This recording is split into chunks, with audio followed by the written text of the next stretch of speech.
Apenas essas fórmulas rítmicas nem sempre passaram, como algumas até hoje ainda não passaram, dessa esfera de um patrimônio musical coletivo, expresso em músicas tradicionais, tanto de diversão quanto em músicas religiosas também, para uma esfera da música gravada, para uma esfera da música comercial, do que a gente chama no Brasil, em geral, de música popular, no sentido de música de consumo de massa, né? Então, o que acontece? Antes de 1930, o padrão rítmico que passou predominantemente, ou talvez até mesmo exclusivamente, tenha sido aquele baseado nas 8 pulsações, ou seja, o 3-3-2. De 1930 para cá é que foi possível, talvez em parte porque a sociedade brasileira também se abriu um pouco mais, ou seja, digamos, o ouvido musical brasileiro foi capaz, o ouvido médio, digamos assim, foi capaz de aceitar padrões rítmicos mais diferentes, mais sincopados, mais fugindo um pouco mais daquilo que se aceitava dentro da cultura musical dominante no Brasil, que é uma cultura musical de tradição europeia, onde essas fórmulas não existiam, né? Então, de 30 para cá, a gente pode imaginar que uma maior abertura, também uma maior participação da população afro-brasileira na vida pública, né, tenha levado a que fórmulas rítmicas desse tipo fossem aceitas e pudessem passar para o disco.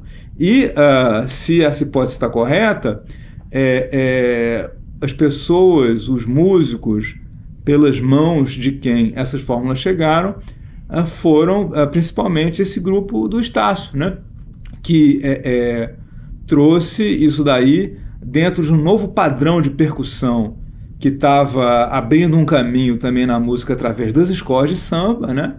Que justamente uma das coisas mais características da criação das escolas de samba é a criação da bateria, ou seja, de uma estrutura de ritmo onde você tem o surdo, né? O tamborim, muitas vezes a cuíca, né? Mas muito caracteristicamente o surdo e o tamborim fazendo uma polirritmia, né?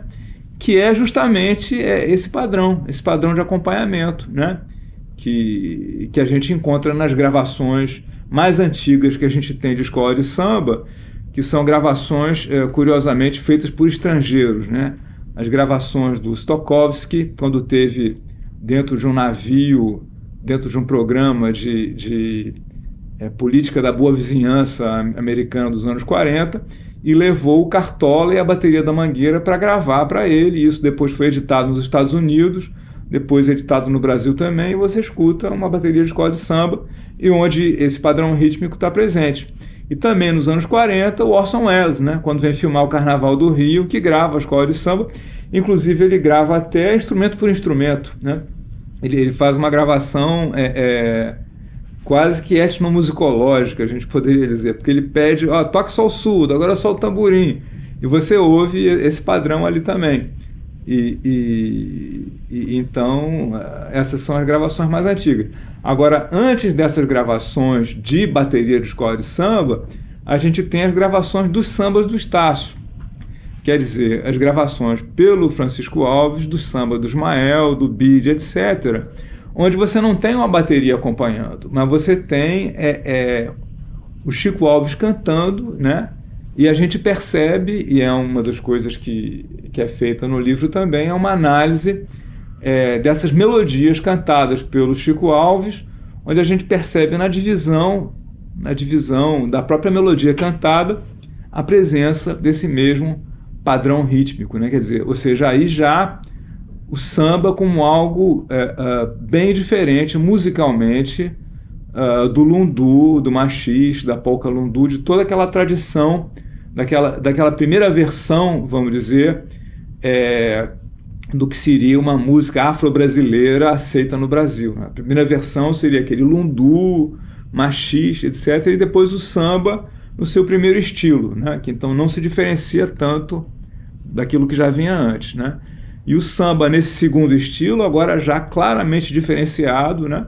A ponto de que a gente hoje em dia não reconhece mais, né, o samba anterior aos anos 30 aproximadamente como sendo samba, ou seja, quando a gente escuta aquelas gravações tem um estranhamento, ou seja, isso é samba, era isso que eles chamavam de samba, né?